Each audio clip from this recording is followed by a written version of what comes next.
Mañana, una mañana preciosa, una mañana maravillosa, una mañana en la cual, hermanos, una vez más contemplamos la gracia de Dios, el amor de Dios, la fidelidad del Señor. Me da mucho gusto que Brian está tocando la batería. Qué bonito tocó la batería esta mañana. Ya ven, José se enfermó y gracias a Dios por Brian, que nos tocó muy lindo la batería esta mañana. Muy bien. ¿Se dieron cuenta que ganó México el viernes? Muy bien. Pero dicen que todavía hay esperanza, hay esperanza, hay esperanza. Así que, hermanos, sigan orando, hay esperanza, hay esperanza. Muy bien, se nos olvidó poner la bandera de Honduras junto a la de Guatemala. No, sí están juntas, ¿no? ¿Esa es la de Honduras? Bueno, vamos a la Biblia esta mañana, mis queridos hermanos. Nada fue a propósito, todo fue una casualidad con esto. ¿Sabía usted que los niños, como ya explicaba el domingo pasado, los niños tienen una dependencia completa de sus papás y de los demás?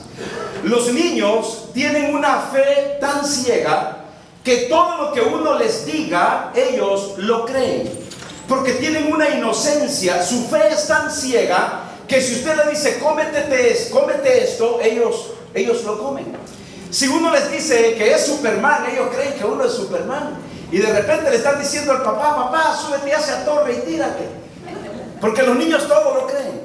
Les he contado cuando Jocelyn tenía sus 6, 7 años, yo una vez le dije a ella, hija, ¿tú sabes que Jesús caminó sobre el agua?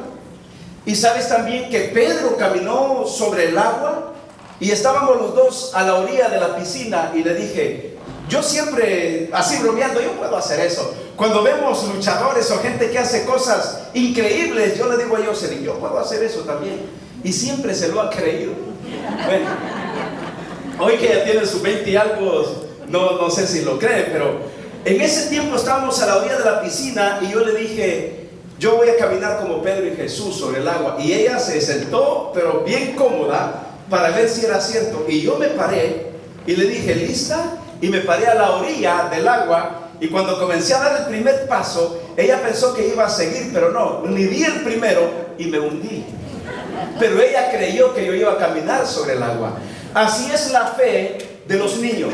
Así es la fe de aquellas personas también que le creen a Dios. Así debería de ser nuestra fe. Nuestra fe debería de ser, aunque no es una fe ciega, porque la fe del cristiano no es una fe ciega. La fe del cristiano no es una fe que salta al vacío solo por saltar al vacío. La fe del cristiano se basa en una persona cuyo nombre es Jesús. Por eso, mis hermanos, aunque nuestra fe no es una fe ciega, deberíamos día con día de creer y creer las promesas que Jesús ha dicho en su palabra. Debemos tener la fe de un niño, que cuando Dios nos dice todo, debemos apropiarlo y debemos creerlo. Que cuando Él nos dice que es nuestro Dios, hay que creer que es nuestro Dios. Que cuando Él nos ha dicho, yo voy a proveer para tu necesidad, debemos estar seguros que Él va a proveer para nuestra necesidad. Que cuando Él nos dice, yo soy el que voy a enjugar tus lágrimas en momentos difíciles de tu vida, debemos creer que Él estará allí para enjugar nuestras lágrimas y consolar nuestros corazones. Esa es la fe. La fe, hermanos, tiene que ver con una actitud del corazón. La fe tiene que ver con esa convicción de, aunque nosotros no hemos visto las cosas, damos por hecho, damos por asentado que Dios lo hará, porque esa es la fe. Le creemos a Dios, le creemos a su palabra, creemos en sus promesas, creemos que Él nos ha dicho, solamente créanme. Y si Él nos dice que le creamos, ¿qué tenemos que hacer? Tenemos que creerle. Si Él nos dice, camina sobre las aguas y no te hundirás, hay que caminar sobre las aguas y no nos vamos a hundir. ¿Cuántas veces nuestras aguas nos llegan, hermano, no solamente a la rodilla ni al pecho, sino que hay aguas que pretenden cubrir nuestras vidas? Pero la Biblia nos ha dado una promesa que aunque pasemos por las aguas, refiriéndose a los problemas, a las circunstancias, refiriéndose a las crisis que golpean a nuestra vida, sin embargo, aunque las aguas nos cubran, la Biblia dice que no nos ahogaremos porque Dios está con nosotros. En el libro de Jeremías, yo quiero que vea algo bien interesante. En el capítulo 1, versículo 12 de Jeremías, hay una palabra que me conmovió a mí esta semana, al estar estudiando este mensaje. Dios le dice a Jeremías: porque yo apresuro mi palabra para ponerla por obra. La lee ahí conmigo en la segunda parte. Porque yo, léalo conmigo, la segunda parte. Porque yo apresuro mi palabra para ponerla por obra. Una vez más, porque yo apresuro mi palabra para ponerla por obra. ¿Qué significa esto? Significa que Dios es inmutable. Significa que Él no cambia en sus promesas y propósitos para sus hijos. Dios es infalible. Hermanos, Dios nunca miente, Dios nunca se equivoca. Él está atento, dispuesto a cumplir con su palabra. Porque Dios le está diciendo a Jeremías: yo apresuro mi palabra para ponerla por obra. En otras palabras, Dios está dispuesto, fíjese bien, está atento a cumplir sus promesas en nuestras vidas. Muchas veces, hermanos, nosotros podríamos pensar y decir: pero Dios, ¿hasta cuándo vas a cumplir tu promesa en mi vida? Y Dios nos está diciendo que Él no se detiene. Es más, Él está siempre pensando en lo que ya nos ha prometido. Dios no padece de amnesia. Hermanos, Dios no padece de olvidos. A Dios no se le olvida nada. Y Dios le está diciendo a Jeremías: porque yo apresuro mi palabra para ponerla por obra. ¿Sabe, hermano? Dios no tiene problemas con la demencia. Dios siempre recuerda sus promesas y Dios siempre va a honrar su palabra. Si usted va al libro de Génesis, en el capítulo 26, en el versículo 3, hay algo también que Dios le dijo a Isaac. Dios le dijo a Isaac: y estaré contigo y te bendeciré, porque a ti y a tu descendencia daré todas estas tierras y confirmaré el juramento que hice a Abraham tu padre. Y en el versículo 4 dice al final: y todas las naciones de la tierra serán benditas en tu simiente. ¿Qué queremos decir con todo esto? Que las promesas que Dios dio a Abraham y que Dios traspasó a su hijo Isaac, Dios las traspasó ¿a quién? A su Hijo Jesucristo. Y su Hijo Jesucristo nos ha heredado, hermanos, grandes y maravillosas promesas. Y debemos creerlas a través de la fe. A través de la fe. Por eso Dios nos está diciendo esta mañana que Él no tarda, que Él está trabajando por cumplir día con día su palabra. Todo esto que Dios ha prometido se ha cumplido en la persona de Cristo. Hemos sido bendecidos por el Señor. Pero aquí me veo yo con un problema, porque todo esto lo entendemos. Yo entiendo que Dios me ha bendecido. Yo entiendo que Dios me ha salvado, me ha perdonado. Yo entiendo que Dios me da de su gozo, me da de su paz. Pero el problema es que muchos de los hijos de Dios todavía no han creído esta gran bendición y creen que los bendecidos deben ser otros, pero no ellos. Hermanos, Dios no practica el favoritismo. No sé si captan lo que estoy tratando de decir. Hay personas que dicen: pero ¿por qué Dios bendice a aquel y a mí no me bendice?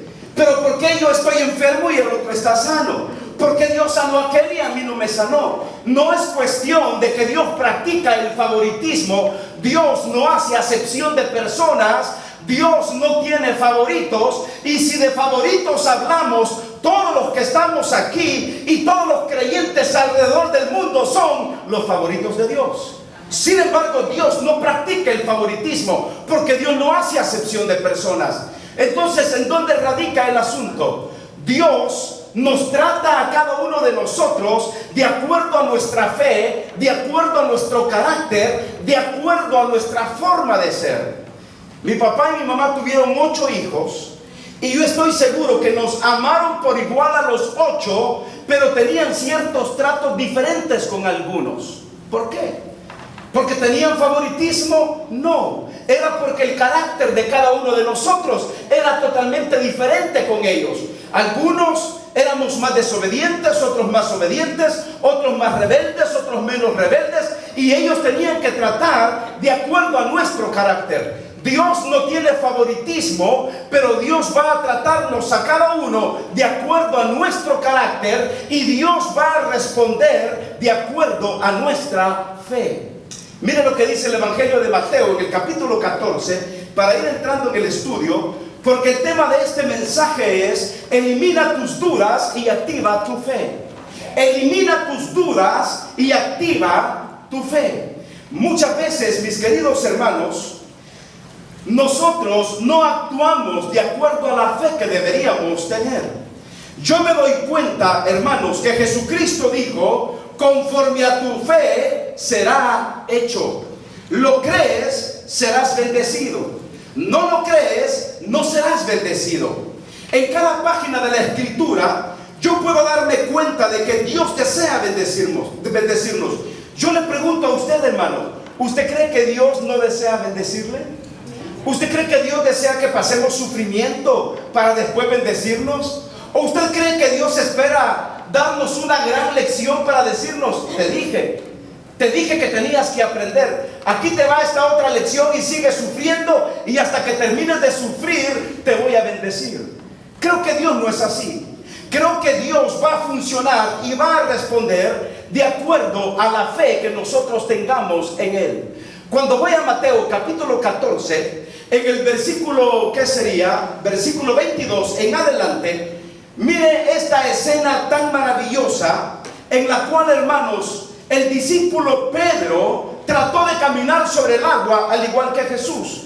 Pero veamos qué sucedió en esta escena. Leamos la Biblia. Yo leo el 22, ustedes el 23 y nos unimos en el 33. Dice la Biblia: enseguida Jesús hizo a sus discípulos entrar en la barca e ir delante de él a la otra ribera, entre tanto que él despedía a la multitud.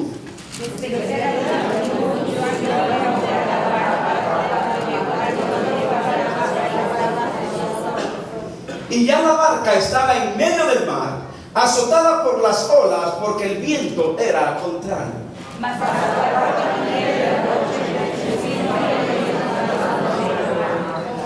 Y los discípulos, viéndole andar sobre el mar, se turbaron diciendo: un fantasma, y dieron voces de miedo.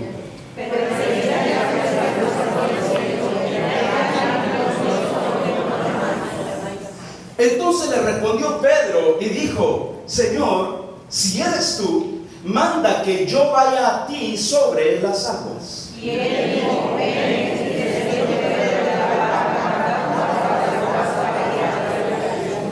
pero al ver el fuerte viento, tuvo miedo y, comenzando a hundirse, dio voces diciendo: Señor, sálvame.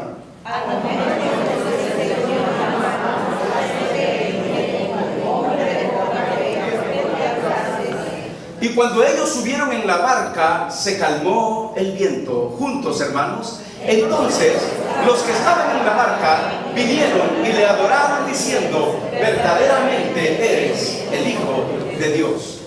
Qué tremendo, hermanos, este suceso en donde Pedro, que todavía no había sido convertido en un apóstol, que era un discípulo del Señor, tiene un atrevimiento tremendo. Por eso a mí me gusta Pedro. Muchas veces lo criticamos porque negó al Señor, que esto y lo otro, pero déjeme decirle que Pedro era tan atrevido, y siempre Pedro tenía una respuesta para todo. En esta ocasión dice la Biblia que Jesús iba caminando sobre el mar, sobre las aguas, y era ya la cuarta vigilia de la noche. En otras palabras, era entre las 3 y las 6 de la mañana. Todavía estaba oscuro, y de repente, mis hermanos, ven a Jesús caminando sobre el agua. Dice la Biblia que los discípulos no distinguían quién era y se atrevieron a pensar que era un fantasma, y sus corazones se llenaron de miedo. Bueno, pues, imagínese usted estaría allí en el mar a las 4 de la mañana, 3 de la mañana. Claro, aquí estaban los discípulos, eran hombres expertos porque muchos de ellos eran marineros, eran pescadores. Pero, ¿por qué tú